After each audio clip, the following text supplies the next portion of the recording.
Welcome to The Explainer. Today, we're diving into the absolute high-stakes, surprisingly cinematic world of maritime law. I want you to picture this, a massive, beautifully lit cargo vessel, just cutting across a bright, sun-drenched ocean. Peaceful, right? But beneath that picturesque surface, there's a thrilling legal framework that kicks in the exact moment a ship tries to fake its national identity out on the open water. And this matters immensely. This is literally how the world stops massive global smuggling operations, tax evasion, and even maritime terrorism from just hiding in plain sight. We're going to explore the incredibly strict laws governing the sovereignty and registration of Indian vessels. And trust me, it plays out exactly like a Hollywood thriller. So, here's the ultimate question that kicks off our story. Can a ship just swap its flag? Can it alter its papers, deceive the authorities, and vanish into the bright blue horizon? Well, in the movies, smugglers do this all the time, with a quick paint job and a new flag. But under the actual law of the sea, specifically the laws governing Indian vessels, attempting this sets off a chain reaction of absolute legal devastation. Let's get right into Act 1, the crime of deception. Look, every good maritime thriller needs a clear set of rules, right? Here, we're looking at the strict legal boundaries of sovereignty. Take a look at the incredibly specific, powerful language of Section 38.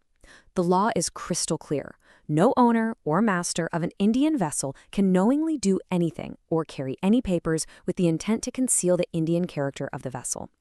You can't try to trick anyone who's legally entitled to ask, and you absolutely cannot carry documents with the intent to assume a foreign character. There is no gray area here. Zero.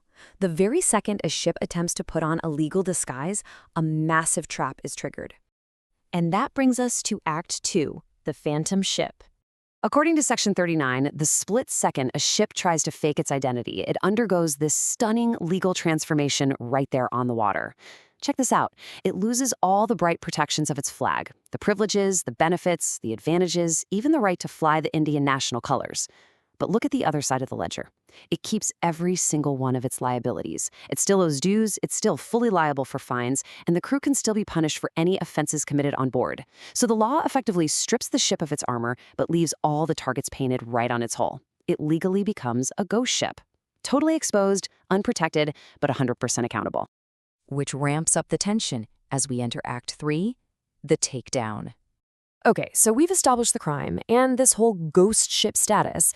Now we hit the climax of our thriller, the mechanical, almost cinematic precision of what happens when the authorities finally intercept this phantom ship. Section 40 lays out an action-packed sequence. First up, the interception. A commissioned officer of the Indian Navy, the Coast Guard, or another authorized official swoops in to seize and detain the vessel. Next, they don't just leave it sitting at the docks. No, they bring it straight for adjudication before the High Court.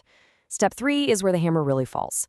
The High Court can order the entire vessel and all its equipment to be completely forfeited to the government. Just gone. And Step 4?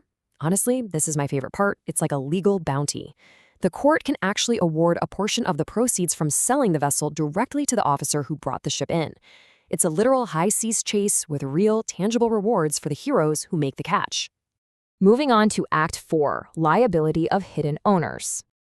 But hey, the story does not end with the ship being towed to port. We're pivoting now from the bright blue ocean right into the polished courtrooms, where the true architects of this deception get hunted down by the law. Section 41 brilliantly pierces right through the corporate veil. See, on paper, you have the registered owner. That's the legal name on the official documents. But we all know that in these schemes, there's usually someone else pulling the strings. The law calls this the person who is beneficially interested. That is the hidden individual actually profiting behind the scenes. This law is specifically designed so you can't just use a front person to take the fall. Both the registered owner on the paperwork and the secretly interested party are firmly in the crosshairs. The legal term for this trap is joint and several liability. Basically, it means the law doesn't let anyone hide in the shadows. All those pecuniary penalties and fines we talked about earlier, proceedings can be taken against both the registered owner and the hidden, beneficially interested party. The court can go after them together or pick them off individually. If you're profiting from a phantom ship, the law is going to find your wallet, and it doesn't matter whose name is painted on the side of the hull. Which brings us to our finale, Act V, the ultimate paper trail.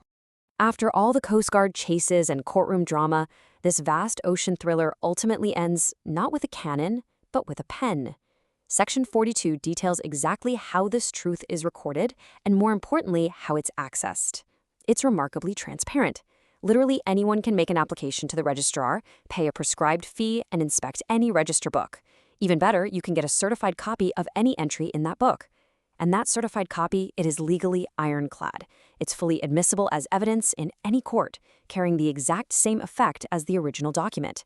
This paper trail is the ultimate, undeniable source of truth that defeats any attempt at deception on the high seas. So that leaves us with one final fascinating thought to cap off today's explainer. We've seen Navy seizures, total government forfeitures, and massive, massive fines.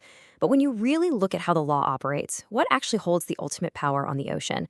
Is it the towering warship cutting through the waves, or is it just a single certified copy of an entry from a register book?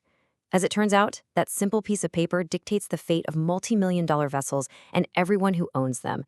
Thank you so much for joining me on this cinematic dive into maritime law, and I really hope this leaves you marveling at the brilliant hidden legal machinery that's constantly operating just beneath the surface of the world's oceans.